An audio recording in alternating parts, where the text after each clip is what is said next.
Genèse chapitre 21. Et l'Éternel visita Sarah comme il avait dit, et l'Éternel fit à Sarah comme il en avait parlé. Et Sarah conçut, et enfanta à Abraham un fils dans sa vieillesse, au temps fixé dont Dieu lui avait parlé. Et Abraham appela le nom de son fils qui lui était né, que Sarah lui avait enfanté, Isaac. Et Abraham circoncit Isaac, son fils, à l'âge de 8 jours, comme Dieu le lui avait commandé. Et Abraham était âgé de 100 ans lorsqu'Isaac, son fils, lui naquit. Et Sarah dit: Dieu m'a donné lieu de rire. Quiconque l'entendra rira avec moi. Et elle dit: Qui eût dit à Abraham: Sarah allaitera des fils, car je lui ai enfanté un fils dans sa vieillesse. Et l'enfant grandit et fut sevré. Et Abraham fit un grand festin le jour où Isaac fut sevré. Et Sarah vit rire le fils d'Agar, l'Égyptienne, qu'elle avait enfanté à Abraham. Et elle dit à Abraham: Chasse cette servante et son fils, car le fils de cette servante n'héritera pas avec mon fils, avec Isaac. Et cela fut très mauvais aux yeux d'Abraham à cause de son fils. Et Dieu dit à Abraham: Que cela ne soit pas mauvais à tes yeux à cause de l'enfant, et à cause de ta servante. Dans tout ce que Sarah t'a dit, écoute sa voix, car en Isaac tu seras appelé une semence. Et je ferai aussi devenir une nation le fils de la servante, car il est ta semence. Et Abraham se leva de bon matin, et il prit du pain et une outre d'eau, et les donna à Agar, les mettant sur son épaule. Et il lui donna l'enfant, et la renvoya. Et elle s'en alla, et erra dans le désert de Beersheba. Et l'eau de l'outre étant épuisée, elle jeta l'enfant sous un des arbrisseaux, s'en alla et s'assit vis-à-vis, à une portée d'arc, car elle disait: Que je ne vois pas mourir l'enfant. Et elle s'assit vis-à-vis, et elle éleva la voix et pleura. Et Dieu entendit la voix de l'enfant. Et l'ange de Dieu appela des cieux Agar, et lui dit: Qu'as-tu, Agar? Ne crains point, car Dieu a entendu la voix de l'enfant, là où il est. Lève-toi, relève l'enfant, et prends-le de ta main, car je le ferai devenir une grande nation. Et Dieu lui ouvrit les yeux, et elle vit un puits d'eau. Et elle alla et remplit d'eau l'outre, et fit boire l'enfant. Et Dieu fut avec l'enfant, et il grandit, et habita dans le désert et devint tireur d'arc. Et il habita dans le désert de Paran, et sa mère lui prit une femme du pays d'Égypte. Et il arriva dans ce temps-là qu'Abimélec et Picol, chef de son armée, parlèrent à Abraham, disant: Dieu est avec toi en tout ce que tu fais. Et maintenant, jure-moi ici, par Dieu, que tu n'agiras pas faussement ni envers moi, ni envers mes enfants, ni envers mes petits-enfants, selon la bonté dont j'ai usé avec toi. Tu agiras envers moi et envers le pays dans lequel tu as séjourné. Et Abraham dit: Je le jurerai. Et Abraham reprit Abimélec à cause d'un puits d'eau dont les serviteurs d'Abimélec s'étaient emparés de force. Et Abimélec dit: Je ne sais pas qui a fait cette chose-là, et aussi tu m'en as pas averti. Et moi, je n'en ai entendu parler qu'aujourd'hui. Et Abraham prit du menu et du gros bétail, et le donna à Abimélec, et ils firent alliance, eux deux. Et Abraham mit à part 7 jeunes brebis du troupeau, et Abimélec dit à Abraham: Qu'est-ce que c'est cette jeune brebis que tu as mise à part? Et il répondit: C'est que tu prendras de ma main ces 7 jeunes brebis pour me servir de témoignage que j'ai creusé ce puits. C'est pourquoi on appela ce lieu-là Beersheba, parce qu'ils y jurèrent les deux. Et ils firent alliance à Beersheba, et Abimélec se leva, et Picol, chef de son armée, et ils retournèrent au pays des Philistins. Et Abraham planta un tamarisc à Beersheba, et là il invoqua le nom de l'Éternel, le Dieu d'éternité. Et Abraham séjourna longtemps dans le pays des Philistins. Évangile selon Matthieu, chapitre 20. Car le royaume des cieux est semblable à un maître de maison qui sortit dès le point du jour afin de louer des ouvriers pour sa vigne. En étant tombé d'accord avec les ouvriers pour un denier par jour, il les envoya dans sa vigne. Et sortant vers la 3e heure, il en vit d'autres qui étaient sur la place du marché à ne rien faire. Et il dit à ceux-ci: Allez, vous aussi, dans la vigne, et je vous donnerai ce qui sera juste. Et ils s'en allèrent. Sortant encore vers la 6e heure et vers la 9e heure, il fit de même.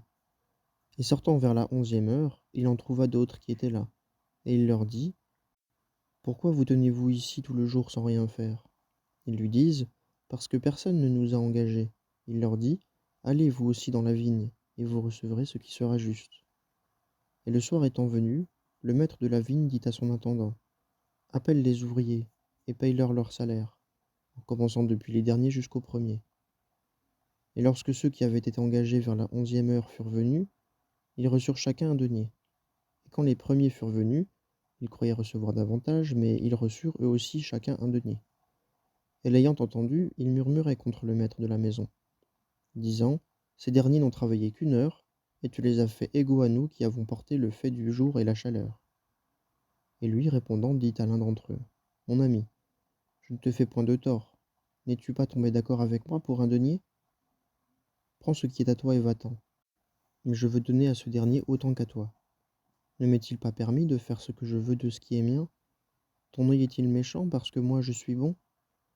Ainsi, les derniers seront les premiers, et les premiers les derniers, car il y a beaucoup d'appelés, mais peu d'élus. Et Jésus, montant à Jérusalem, prit à part sur le chemin les 12 disciples et leur dit: Voici, nous montons à Jérusalem, et le Fils de l'homme sera livré aux principaux sacrificateurs et aux scribes, et ils le condamneront à mort. Et ils le livreront aux nations pour s'en moquer, et le fouetter, et le crucifier, et le 3e jour il ressuscitera. Alors la mère des fils de Zébédée vint à lui avec ses fils, lui rendant hommage et lui demandant quelque chose. Et il lui dit: Que veux-tu? Elle lui dit: Ordonne que mes 2 fils que voici s'asseyent, l'un à ta droite et l'un à ta gauche dans ton royaume. Et Jésus répondant dit: Vous ne savez pas ce que vous demandez. Pouvez-vous boire la coupe que moi je vais boire? Ils lui disent: Nous le pouvons. Et il leur dit: Vous boirez bien ma coupe, mais de s'asseoir à ma droite et à ma gauche n'est pas à moi pour le donner, sinon à ceux pour lesquels cela est préparé par mon Père. Et les 10, l'ayant entendu, furent indignés à l'égard des 2 frères. Et Jésus, les ayant appelés auprès de lui, dit: Vous savez que les chefs des nations dominent sur elles, et que les grands usent d'autorité sur elles. Il n'en sera pas ainsi parmi vous, mais quiconque voudra devenir grand parmi vous sera votre serviteur. Et quiconque voudra être le premier parmi vous, qu'il soit votre esclave. De même que le Fils de l'homme n'est pas venu pour être servi, mais pour servir et pour donner sa vie en rançon pour plusieurs. Et comme il sortait de Jéricho, une grande foule le suivit. Et voici 2 aveugles assis sur le bord du chemin, ayant ouï que Jésus passait, s'écrièrent, disant: Aie pitié de nous, Seigneur, fils de David. Et la foule les reprit, afin qu'ils se tussent. Mais ils criaient plus fort, disant: Aie pitié de nous, Seigneur, fils de David. Et Jésus, s'arrêtant, les appela et dit: Que voulez-vous que je vous fasse? Ils lui disent: Seigneur, que nos yeux soient ouverts. Et Jésus, ému de compassion, toucha leurs yeux, et aussitôt leurs yeux recouvrèrent la vue, et ils le suivirent. Néhémie chapitre 10. Et à la tête de ceux qui apposèrent leurs sceaux furent Néhémie, le Tirshata, fils de Hakalia et Sédécias, Seraya, Azaria, Jérémie, Pashkour, Amaria, Malkija, Hatouche, Shebania, Malouk, Harim, Mérémoth, Abdias, Daniel, Gineton, Baruch, Meshulam, Abija, Mijamin, Maazia, Bilgaï, Shemaya. C'étaient là les sacrificateurs. Et les Lévites, Jéchoua, fils d'Azania, Binoui, des fils de Henadad, Kadmiem et leurs frères, Shebania, Odija, Kelita, Pelaya, Hanan, Miché, Rehob, Achabia, Zakour, Shérébia, Shebania, Odija, Bani, Béninou, les chefs du peuple, Parosh, Pakat-Moab, Elam, Zatou, Bani, Bouni, Asgad, Bebaï, Adonija, Bigvaï, Adin, Ater, Ézéchias, Azur, Odija, Hashum, Betsai, Arif, Anatot, Nebaï, Macpiash, Meshulam, Ezir, Méchézabel, Tzadok, Jadoua, Pelatia, Hanan, Anania, Osé, Anania, Ashub, Alokesh, Pika, Shobek, Reum, Ashabna, Maaskeya et Akija, Hanan, Malouk, Harim, Baana.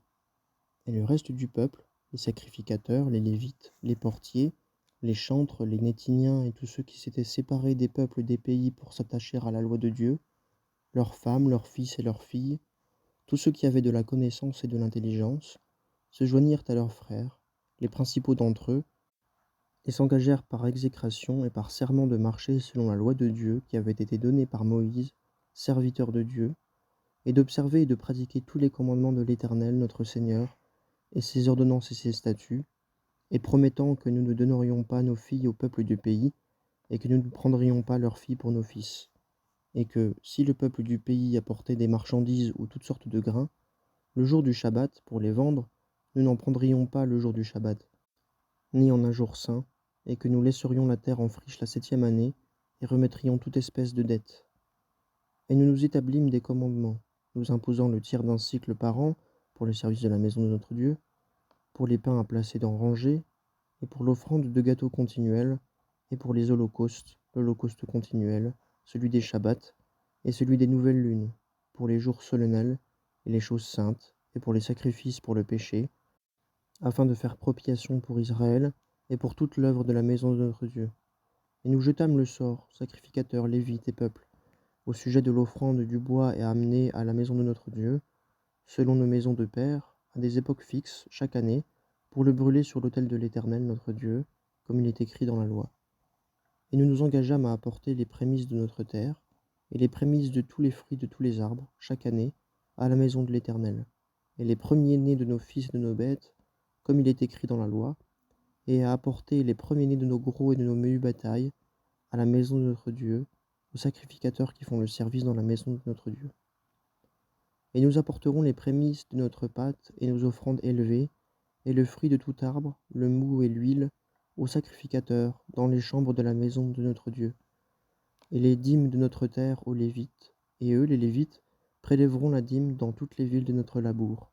Et le sacrificateur, fils d'Aaron, sera avec les Lévites quand les Lévites prélèveront la dîme, et les Lévites apporteront la dîme de la dîme à la maison de notre Dieu, dans les chambres de la maison du trésor. Car les fils d'Israël et les fils de Lévi apporteront l'offrande élevée du blé, du mou et de l'huile dans les chambres où sont les ustensiles du sanctuaire, et les sacrificateurs qui font le service, et les portiers et les chantres. Et nous n'abandonnerons pas la main de notre Dieu. Actes des Apôtres, chapitre 20. Or, après que ce tumulte eut cessé, Paul fit venir les disciples, et les ayant embarrassés, il partit pour aller en Macédoine. Et ayant traversé ces quartiers-là, et ayant beaucoup exhorté les disciples, il vint en Grèce. Et après qu'il eut séjourné 3 mois, les Juifs lui ayant dressé des embûches comme il allait s'embarquer pour la Syrie, on fut d'avis de s'en retourner par la Macédoine. Et Sopater de Bérée, fils de Pyrrhus, l'accompagna jusqu'en Asie, et les Thessaloniciens Aristarque et Second, et Gaius, et Timothée de Derbe, et Tychique et Trophime d'Asie. Ceux-ci ayant pris les devants, nous attendirent en Troade. Et pour nous, nous partîmes à force de voile de Philippe, après les jours des pains sans levain, et nous arrivâmes au bout de 5 jours auprès d'eux dans la Troade, et nous y séjournâmes 7 jours. Et le premier jour de la semaine, lorsque nous étions assemblés pour rompre le pain, Paul, qui devait partir le lendemain, leur fit un discours, et il prolongea le discours jusqu'à minuit. Or il y avait beaucoup de lampes dans la chambre haute où nous étions assemblés, et un jeune homme nommé Eutyche, qui était assis sur la fenêtre, accablé d'un profond sommeil, comme Paul prêchait très longuement, tomba, accablé par le sommeil, du 3e étage en bas, et fut relevé mort. Mais Paul, étant descendu, se pencha sur lui, et l'ayant embrassé, il dit : « Ne soyez pas troublés, car son âme est en lui. » Et après qu'il fut remonté, et qu'il eut rompu le pain et mangé, et qu'il eut conversé longtemps jusqu'à l'aube, il partit. Et ils amenèrent le jeune garçon vivant, et furent extrêmement consolés. Or pour nous, ayant pris les devants sur un navire, nous fîmes voile vers Assos, où nous devions prendre Paul à bord, car il l'avait ainsi ordonné, étant dans l'intention d'aller lui-même à pied. Et lorsqu'il nous eut rejoints à Assos, nous le prîmes à bord, et nous allâmes à Mytilène. Et ayant fait voile de là, nous arrivâmes le lendemain à la hauteur de Chios, où le jour suivant nous touchâmes à Samos, et nous étant arrêtés à Trogyle, nous vînmes le jour d'après à Milet, car Paul avait résolu de passer devant Éphèse, de manière à ne pas dépenser son temps en Asie, car il se hâtait pour être, s'il lui était possible, le jour de la Pentecôte à Jérusalem. Or, il envoya de Milet à Éphèse, et appela auprès de lui les anciens de l'assemblée. Et quand ils furent venus vers lui, il leur dit : « Vous savez de quelle manière je me suis conduit envers vous tout le temps, depuis le premier jour que je suis entré en Asie, servant le Seigneur en toute humilité, et avec des larmes et des épreuves qui me sont arrivées par les embûches des Juifs.